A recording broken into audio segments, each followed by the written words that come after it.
And now, News 4's Weather Extra with Chief Meteorologist David Paul. Welcome into Weather Extra on this Friday evening. Meteorologist Ryan Duggar along my side. You're looking good tonight. Hey, I thought I'd break out the green and the purple for Mardi Gras. I'm really excited for tomorrow. I can't wait. It is going to be a great day. Wear the sunscreen. We broke that down last night. Make sure to have that handy tomorrow. Tomorrow, we're kind of turning the page from meteorological winter to meteorological spring. It's a time of, well, warmer air and maybe some severe weather at times. Let's break down the months ahead with meteorologist Zach Webster. Spring doesn't start until March 20th. However, Saturday marks the beginning of meteorological spring, or just simply the first day of March. And as we head through the next few months, we'll start to see those temperatures typically turn quite a bit warmer pretty quickly as well. By the end of March, we'll see those normal high temperatures in the middle 70s. Then take a look at the end of May. Just a couple of months later, we'll see those normal highs jump all the way up from 76 degrees to 90 degrees. It'll start feeling like summertime once again before you know it. The next couple of months especially also pretty well known to be a little bit on the wetter side of things, especially again for March and April. Normally both of those months picking up a little over 4.5 inches of rain. Then things turn a little bit drier for us as we head into May. May is the second driest month that we normally see throughout the year in Dothan. However, last year anything but a little under 6.5 inches of rain fell last year in the month of May. Yeah, May is one of those months, usually very dry, but sometimes it can be very wet, a big variation during that month and at times during the month of March. I was not here in 2007. You certainly were not here in 2007. Right. I was in Louisiana working at that point. But March 1st, 2007 stands out in the Wiregrass.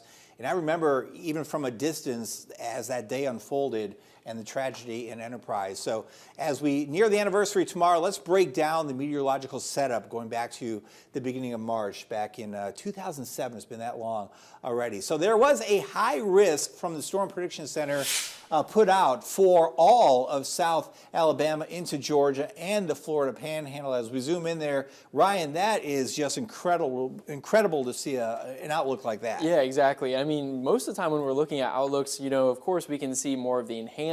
We're kind of used to that, but typically for high risks, I mean, you don't see that very often, even out to the west. So when you have a setup like that, you know it's going to be a busy day. A very busy day it was. We had an area of low pressure over the Midwest, centered over eastern Iowa, a lot of wind energy in the atmosphere.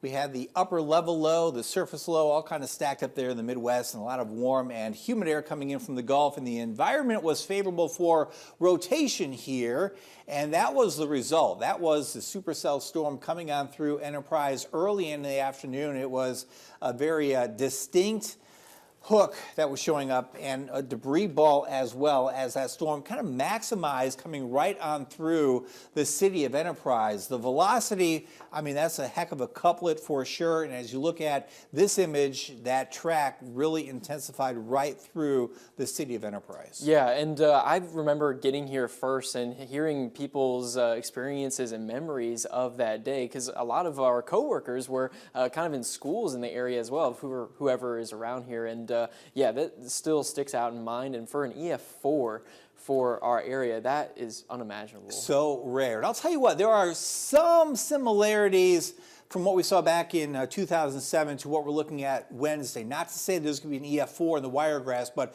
the placement of the low pressure, for example, in the Midwest, similar to what lies ahead for this week. We'll break down that system and look at rain stats as we take to the town coming up next on Weather Extra. And now, News 4's Weather Extra. Welcome back to Weather Extra. We've taken the show outdoors. I think we found the dirtiest spot in Dothan because I know how much you like dirt. Yeah, you're going to have to hold me back. No, don't do it. Hang on. Wait till this is done. We're talking about the dry weather that we've seen so far this month, this year, and this meteorological winter. Some of these stats are pretty eye-opening. We've seen about half the normal rainfall going back to the beginning of December and every period of measurement since. Yeah, and when you say every period, we're talking the beginning of the month into the beginning of this year, and of course since the beginning of meteorological winter. So we just haven't seen that gap of the deficit really close with any of our wet events that have come through. You're right, it's been consistently dry, which is something we kind of figured would happen going into a La Nina winter. And you can see it in the landscape, this dirt being placed delays here recently, it's dry.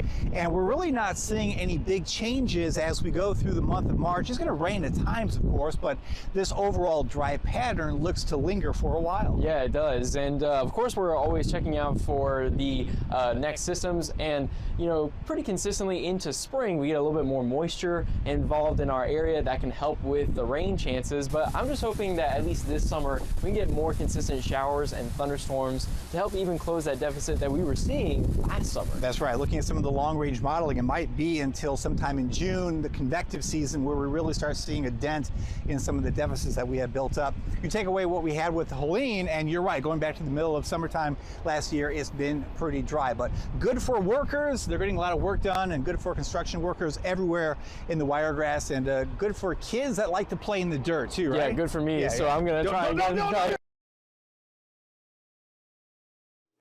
I tried. You tried. I tried to keep them away. I couldn't do it. That's okay. That deserves a little bit of buzzer right there. You tried. I failed. It's okay. I had fun with that. I had fun with that a lot. Yeah, a lot of dirt there. It is really dry outside. It will rain next week, but this will be a fast-moving line of showers and storms that comes on through on Wednesday. So let's break it down as we go way out west. It's really neat, Ryan, I think, to watch these disturbances way out in the Pacific and how they evolve in time and move towards the U.S. I agree, because it only takes relatively a few days, and it's thousands of miles away, and it can just cover so much ground, and how quickly it develops once it gets that moisture from the Gulf. It's amazing. It just kind of lights up the radar. So that is Tuesday at 5 p.m. Again, the center of the low pressure will be tracking through the Midwest, but the southern part of this will swing a line on through our area as we get towards Wednesday morning. And that's what I was talking about, the similarities to what we saw back with that system in March of 2007. Low pressure in the Midwest, a trailing front down to the south, showers and storms in the hours maybe around daybreak. I know yesterday the model was more like midday, early afternoon. Now it's at 7 o'clock in the morning, so it's not set in stone. That will pass as we go through Wednesday afternoon, but we'll keep fine-tuning the timing as we go into Wednesday. You ready for the severe weather cake? Yeah, I'm ready for that. It's been really cool to watch how this has been kind of developing over the past several days too. Yeah, so explain STP. Yeah, so that is the significant tornado parameter. We kind of look at this number for, you know, where the right ingredients are for that horizontal vorticity to kind of turn vertically, and that's how you can get those tornadoes. So you can see those lines really kind of encompassing, especially farther to our area south, and of course we can add that low-level jet stream, and you need that for shear. That's exactly right. The low-level jet is important. The Cape is the energy in the atmosphere. That's layered right on top. So the combination really of the low-level jet and the Cape gives you the storm, significant tornado parameter. So everything kind of coming together, again, over our area or just west of us at 7 o'clock in the morning, and there's a future radar at 7. So again, everything kind of being stacked up. That cake is being built, the severe weather ingredients on Wednesday. I don't think it's a question of will we see severe weather? I think there's a good chance of us seeing severe weather. I think the biggest question at this point is the timing. Will it be 6, 7 a.m.? Will it be more like 10, 11, or 12? We'll keep watching that. Exactly, yeah, and you will be tracking that throughout the weekend, so be sure to follow us on Facebook as we continue to update on that. And hey, the weekend is here. It's Mardi Gras weekend in Dothan. Enjoy the parade. Don't forget the sunscreen. Be safe. We'll see you Monday.